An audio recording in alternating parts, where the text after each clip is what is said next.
ജന്മത്തിൽ എന്താണ് വേണ്ടത്? എനിക്ക് എന്നെ മറവിയിൽ നിന്നും മുക്തനാക്കണം. കാരണം നമ്മൾ ഒരു ജന്മം എടുക്കുമ്പോൾ നമ്മൾ ശരിക്കും പറഞ്ഞാൽ ഭഗവാനെയൊക്കെ മറന്നിട്ട് ഭൗതികമായ സുഖങ്ങളും സന്തോഷവുമാണ് എല്ലാം എന്ന് വിചാരിച്ച് നമ്മൾ ജീവിക്കും അല്ലേ? അപ്പോൾ അങ്ങനെ വരുമ്പോൾ നമ്മൾ മറന്നു പോവുകയാണ്, നമ്മുടെ ജന്മ ഉദ്ദേശം എന്താണ് എന്നുള്ളത് മറന്നു പോവുകയാണ്. മായയുടെ ആ പ്രഭാവലയത്തിലായി പോവുകയാണ് നമ്മൾ.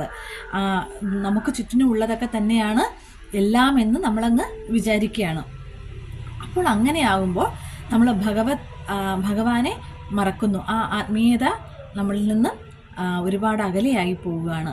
അപ്പോൾ നമുക്ക് ശരിക്കും പറഞ്ഞു കഴിഞ്ഞാൽ ഇന്നലെ എന്തായിരുന്നു ബ്രേക്ക്ഫാസ്റ്റ് എന്ന് ചോദിച്ചാൽ പോലും നമ്മളൊരു കുറച്ച് സമയം ഒന്ന് ആലോചിക്കും, ഇന്നലെ ഞാൻ എന്തായിരുന്നു ബ്രേക്ക്ഫാസ്റ്റിന് എന്ന്.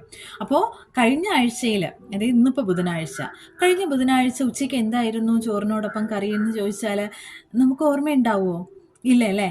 അപ്പോൾ ഓർമ്മ ഉണ്ടാവില്ല. കഴിഞ്ഞ ദിവസത്തെ കാര്യങ്ങൾ പോലും എല്ലാം ഒന്നും നമ്മുടെ ഓർമ്മയിൽ ഉണ്ടാവില്ല. നമ്മൾ ഇരുന്ന് ആലോചിക്കണം എന്തായിരുന്നു ഇന്നലെ എന്നുള്ളത്. വളരെ പ്രധാനപ്പെട്ട കുറച്ച് സംഭവങ്ങൾ മാത്രമേ ഓർമ്മയിൽ നിൽക്കുകയുള്ളൂ, കൂടുതലും നമ്മുടെ ഓർമ്മയിൽ ഉണ്ടാവില്ല. അപ്പോൾ ഈ ഓർമ്മയും ബുദ്ധിയൊക്കെ ആരാണ്? ഭഗവാൻ തന്നെ ഭഗവത്ഗീതയിൽ പറഞ്ഞിട്ടുണ്ട്, ഞാൻ തന്നെയാണ് ബുദ്ധി, ഞാൻ തന്നെയാണ് ഓർമ്മയായിട്ടും വരുന്നത് എന്നുള്ളത്. അപ്പോൾ ആ ബുദ്ധിയും ഓർമ്മയും ഉണ്ടാകാൻ നമ്മൾ ഭഗവാനോട് പ്രാർത്ഥിക്കും അല്ലെ? എക്സാം അങ്ങനെ എഴുതാൻ പോവുകയാണെങ്കിൽ നമ്മൾ പ്രാർത്ഥിക്കും, എനിക്ക് പഠിച്ചതൊക്കെ ഓർമ്മയിൽ വരണേ ഭഗവാനേ എന്ന് പ്രാർത്ഥിക്കും അല്ലെ?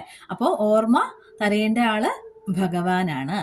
അപ്പൊ ആ ഭഗവാനോടാണ് കുലശേഖര രാജാവ് യാചിച്ചു പറയുകയാണ്, ഇനി വരുന്ന ജന്മങ്ങളിൽ, ഇനിയും വരും ഒരുപാട് ജന്മങ്ങൾ, ആ ജന്മങ്ങളിൽ ഭഗവാനെ എനിക്ക് ഓർമ്മയുണ്ടായിരിക്കണം. അങ്ങേരുടെ പാതാരവിന്ദത്തിൽ എൻ്റെ പ്രണാമം, ഞാൻ ആ പാദങ്ങളെ ഓർക്കണം എനിക്ക് എന്നാണ് ഇവിടെ പറയുന്നത്. ഇനി വരുന്ന ജന്മങ്ങളിലും അങ്ങയുടെ പാദസ്മരണ എന്നിൽ ഉണ്ടായിരിക്കണം. അപ്പോൾ അങ്ങനെ ഒരു ഓർമ്മ ഭഗവാൻ വേണം നമുക്ക് തിരിച്ചു തരാനായിട്ടല്ലേ?